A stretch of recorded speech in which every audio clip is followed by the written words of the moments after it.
Search करें अवामी news. मुल्क भर की ताज़ा तरीन खबरों से बाखबर रहने के लिए सब्सक्राइब करें हमारे चैनल को और बेल आइकन ज़रूर दबाएं।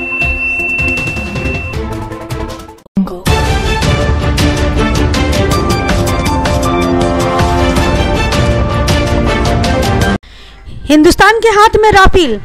एयरफोर्स डे में वजीर दफा राजनाथ सिंह ने फ्रांस के हाथों मशहूर लड़ाकू तैयारा राफेल को मुआहदे के तहत अपने दफाई हिकमत अमली को मुस्तहकम में करने के लिए हासिल किया।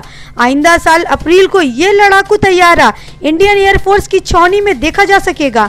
हिंदुस्तान के दफाई शोबे काफी दिनों से इस लड़ाकू तैयारी को हासिल करने में लगे हुए थे। इस बार वजीर दफा ने राजनाथ सिंह ने मुआहदा को दस्तखत करके इस राफेल तैयारे को इंडियन एयरफोर्स के लिए हासिल किया। याद रहे कि इसी राफेल तैयारे को लेकर मरहूम राजीव गांधी भी फंसे थे।